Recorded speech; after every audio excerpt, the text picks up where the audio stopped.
Domestic abuse shatters lives across the United States and here in Mississippi and Alabama. Who is there to pick up the pieces? And how young is too young to be a victim? Experts say teen dating violence is on the rise. That's what we're talking about on today's On the Record. Hello and thanks for joining me for On the Record. I'm Kate Gibson in for Pat Peterson. This afternoon we're talking about domestic abuse, which is something that's been discussed at length on this programme. But today I want to focus particularly on young people and how abuse can shape their lives. Now I'm joined by Leslie Payne from Care Lodge. Thanks for coming in today. Well, good afternoon. It's good to be here, Kate. Thank you. So first of all, let's get right back to the basics. What are we talking about when we talk about domestic abuse? Well, with domestic abuse, whether you say domestic abuse, domestic violence, teen dating violence, characteristics are very similar with all of these situations. And with Care Lodge, we've been around for 37 years helping victims of domestic abuse, teen dating violence, even elder abuse. They're very similar in all of the characteristics. Great, thank you. And could you just explain to me what your typical domestic abuse victim looks like? I think a domestic abuse victim looks like you. They may look like me. Anyone out in the audience that is viewing this television show, it looks like them, whether they're male, female, whether they're 15, whether they're 30, whether they're 70, whether they're African American, white, Hispanic. There's no typical victim of domestic abuse because domestic abuse does not discriminate against anyone. And it can be male or female, but there are some statistics that say it's more likely to be a female victim. Is that right? That is correct. In the reported cases in this country, 85% of the victims are female, and I think by far this is such an underreported crime, but like I said earlier, 85% are female victims.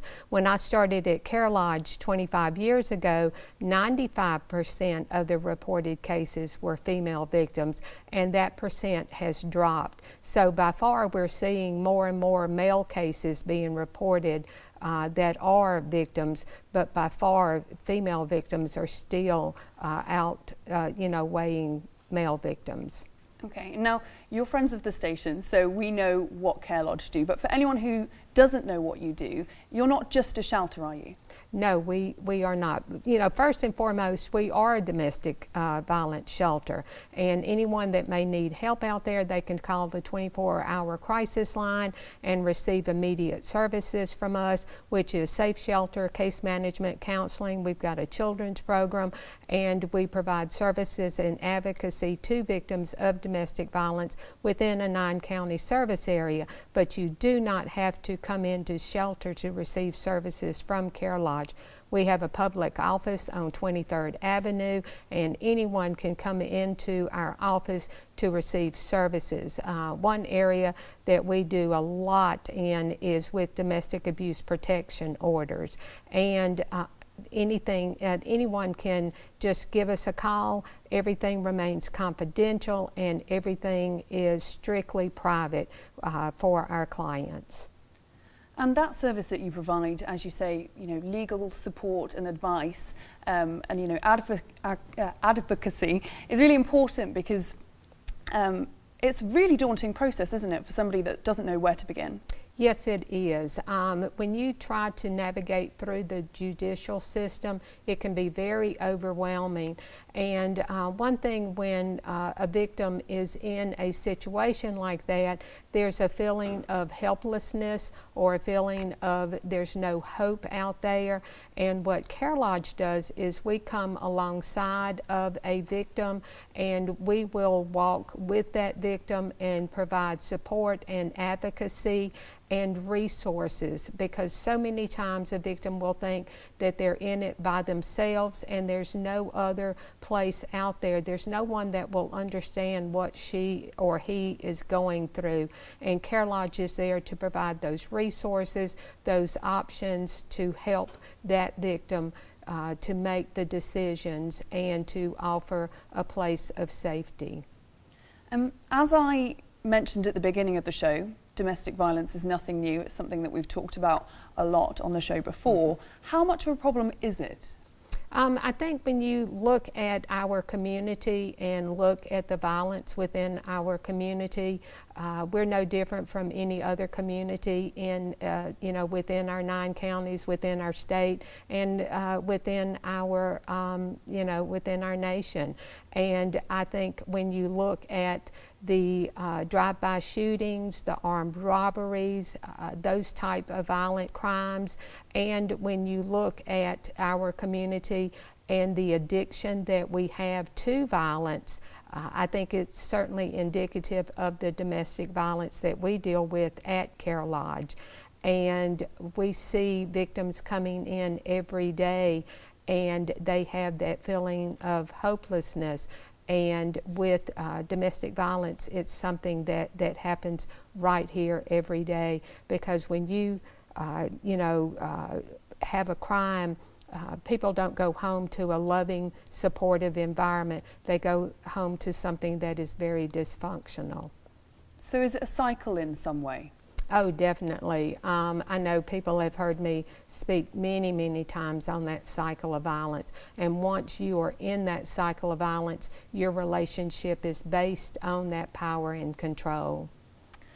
You mentioned earlier about shelter services and other services that you offer. From the moment that somebody, say, calls your hotline or steps through the door, how long are they supported by Care Lodge? As long as they would like. Our services are available. Everything we do is free of charge. Sometimes a client may come in for a couple of hours needing services and they will choose to leave, or sometimes we will help a client. In fact, I got a call the other day from a woman that we have literally helped for the last 20 years. And I told her, I said, I have believed in you for the last 20 years, even when you have not believed in yourself. And that's what we do at Care Lodge. When they call us, there are sometimes things that we cannot do for them, but it's sometimes where the only thing we can do is treat them with respect, treat them with integrity, and just provide them with maybe some toiletries, a place to sit down, have someone talk to them, and just a place where they're treated with dignity. Okay, so is there a limit on the number of people that you can provide this support for? Because surely, funding is limited and there's only so many people you can help. I hate to say this, but sometimes, yes, it is limited to our resources. We're a small staff. We have 17 full-time staff, 9 part-time staff. Our shelter capacity is 30. In a short-time emergency, we can go up to 40. But if someone walks through our door, we're going to do everything we can to provide services to that individual or that family. It may be that we have to refer them to another shelter, but we're going to provide them with some type of referral, some type of resource, some type of option. We're not going to leave anyone out. We're going to help anyone that comes through our door.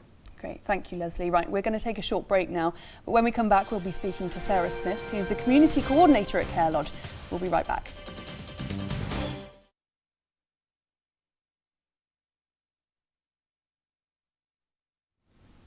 Hello and thanks for joining us on The Record. I'm Kate Gibson in for Pat Peterson. Today we're talking about domestic violence and I'm joined by Sarah Smith from Care Lodge.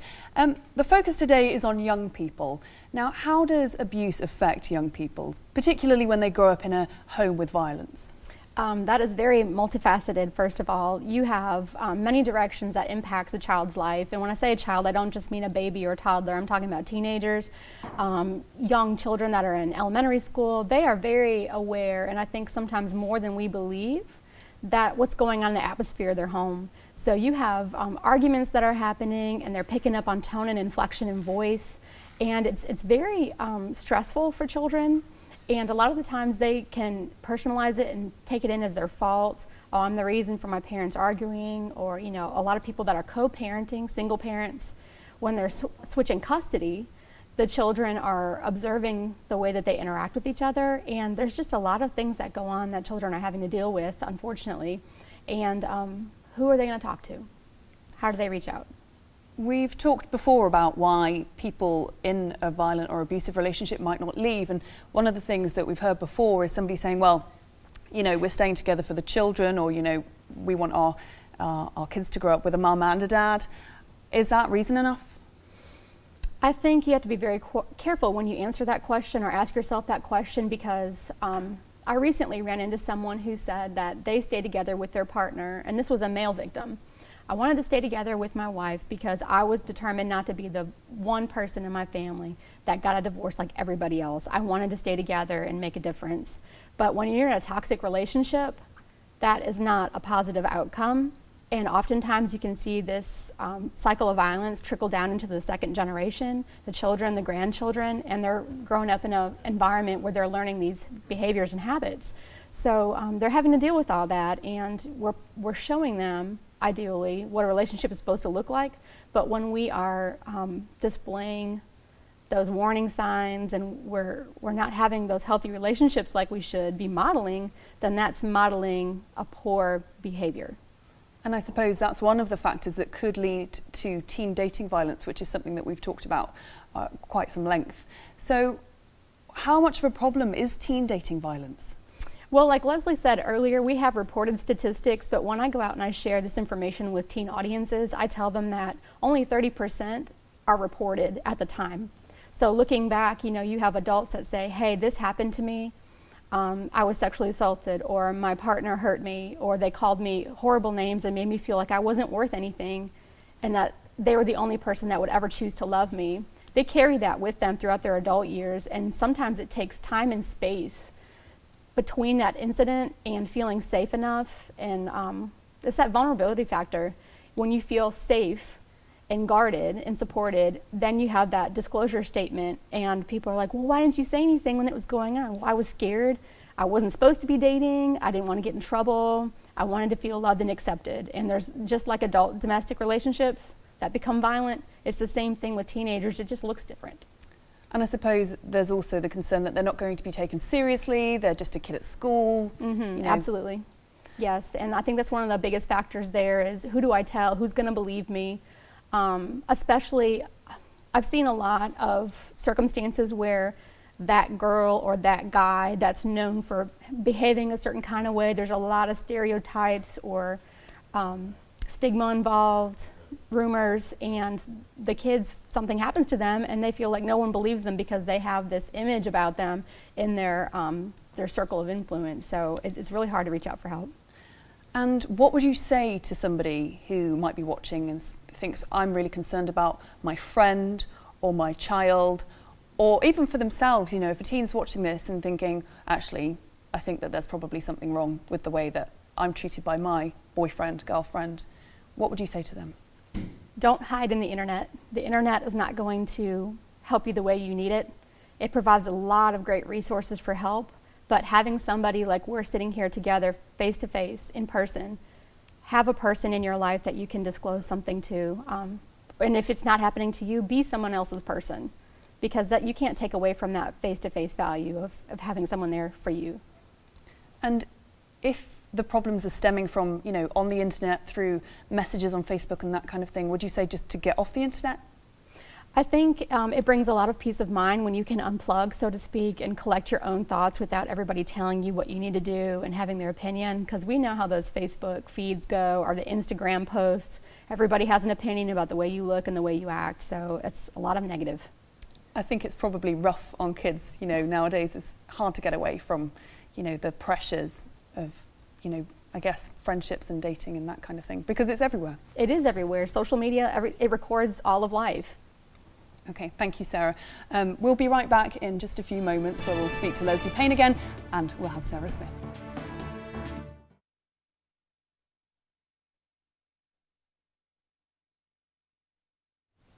Welcome back to On the Record, and thanks again for joining us. I'm Kate Gibson, and I'm joined by Leslie Payne and Sarah Smith from Care Lodge. Thank you for joining me, both of you. Now, today we're talking about domestic violence. So you've both been working at Care Lodge for quite some time now. Does it ever become overwhelming what we're dealing with here? Yes. It does. I think with when you feel overwhelmed or stressed out or burned out, the team that we have in place, I know Sarah and I work very closely together, and the whole staff, it's a teamwork. There's no I at Care Lodge. It's a we thing at Care Lodge. And with the staff that we have in place, usually when we deal with a situation, whether it's a really dangerous situation or whatever, there's always two people involved, and we'll come back together and do a case study or an assessment of that situation, and we really go over and try to protect each other in any given circumstance. And you mentioned one lady earlier, but do you tend to keep in touch with many people that you've helped through Care Lodge? We only keep in touch with individuals if they want to keep in touch with us. Once a client or a family exits Care Lodge, if they want us to provide follow-up services, then we will, but we do not, reach out to them unless that is something that they want us to do. And that is for everyone's safety, not only their safety, the family's safety, but for our safety as well. Because if they return to the abuser or perpetrator, then we don't want to put them at risk or put ourselves at risk. Okay, and how do you see the future for Care Lodge? Well, I really see us doing a lot of things differently. We've been really bridging some community relationships and really having really grounded talks with people, asking for real feedback and things like primarily gaps in services. What are we missing as a community? We all know what each other provides, really, but what are we missing out on? Is there something that's preventing somebody from getting help, and what is that? Is there funding to be able to support that gap? If not, how do we fund it? Because I think there's a lot of people out there, primarily, what about the adults that have suffered as children and need services later, but maybe they don't have insurance or they don't have the finances to support it. So that's kind of what we're looking at right now. How can we help those? Yeah. And we're an agency that has always moved forward or looked forward. We've got a saying at Care Lodge that we move like a herd of turtles sometimes, but we're always moving forward. And we're always assessing and trying to meet the needs of our community. And certainly over the last 37 years, our community has changed, and we have strived to change with our community to meet those needs. Is it difficult to prioritise who needs care more than anybody else? Difficult, I would say only if there's a lot of people in the office at one time and the doors swinging open constantly or the phone's ringing. But since we do have a team, we have people, like it's almost like a triage, like an ER. They'll come in and they need services, and we just kind of redirect them to an area that's private, and then we just start talking to them about their situation, what are they going through, what's their need. And some people just want to discuss their story and get it out to someone and create a safety plan, and that's it. And that's okay. Okay, now seems about a right time to say how people can get in touch with you if they want to, if they feel that they need that support. You already mentioned they can walk straight in off the street. How else should they contact you? It's simply making a phone call, because if you call our crisis line, and I know it's been on the bottom of the screen, if you call our crisis line, it's always answered by a professionally trained staff person, and everything always remains confidential and private. We do not disclose any information, and it's a simple phone call, and once that phone call is made, then we can talk to them, provide services, provide that advocacy, and also put them in touch. If we can't provide those services, then we can put them in touch with the network that we have in place. Great, thank you. Right, we're going to take one more break, but we'll be back in just a few minutes for the rest of today's On the Record.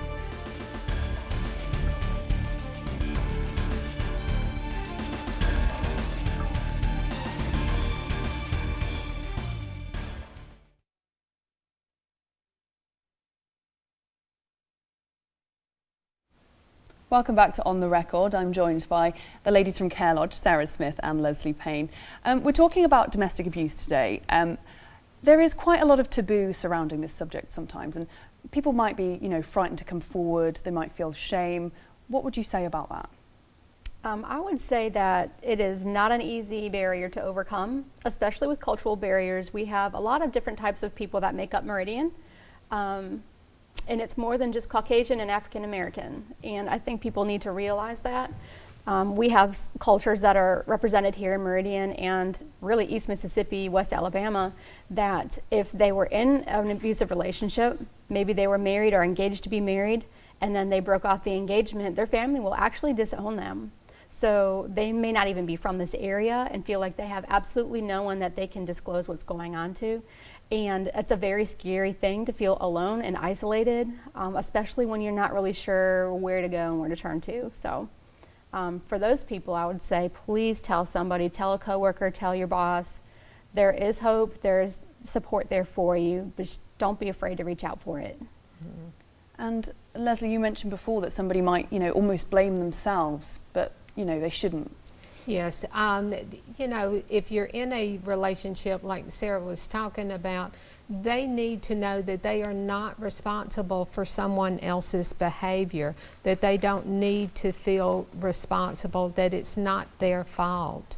And I think that's one thing that we need to stress to a victim, that they're simply not responsible for someone else's behavior, and to reach out and make that phone call so they can talk to someone.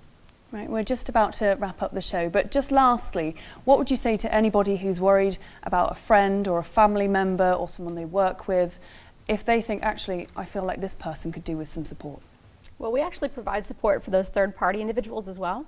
So we get people all the time either calling in or stopping by, my sister, my brother, my husband, my wife. They have this situation going on with their loved one, and I don't know how to help them. Can you give me guidance? Yes, we can. We do it all the time, and sometimes somebody may never cross through Care Lodge's doors, but working through that third-party person who is in a trusting situation, that person might be able to find safety and get out of that situation. Thank you. Sadly, that's all we've got time for today. Thank you for joining us for On the Record. Normal service will be resumed next week with Pat Peterson for another On the Record.